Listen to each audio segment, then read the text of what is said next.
Мечеть, школа, спортивний зал, бібліотека та культурний куточок. На Київщині відкрили культурний центр «Бірлік». У будівництво інвестували щонайменше 500 тисяч доларів. В основному будівництво було реалізовано за допомогою бізнесменів та місцевих жителів. За словами лідера кримсько-татарського народу Мустафи Джемілєва, близько 25-30 тисяч кримських татар вимушені були покинути півострів після окупації.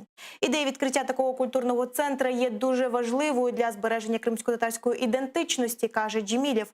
На відкритті також був посол Турецької Республіки в Україні Ягмур Ахмед Гульдері. Він зазначив, що Туреччина завжди буде підтримувати кримських татар, зокрема в таких проєктах. Найближчим часом у Києві в спільній співпраці розпочнеться будівництво мечеті та культурного центру.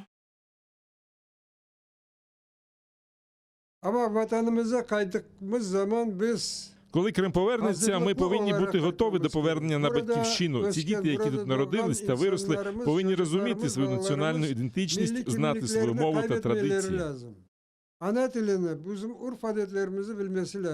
Цей центр і в інших місцях, той культурно-освітний центр, який плануємо будувати в Києві, це все для того, щоб зберегтися, розвиватися, укріплюватися і повернутися на свою землю. Я сподіваюся, все, що буде робитися в стінах Бірліка, це все культура.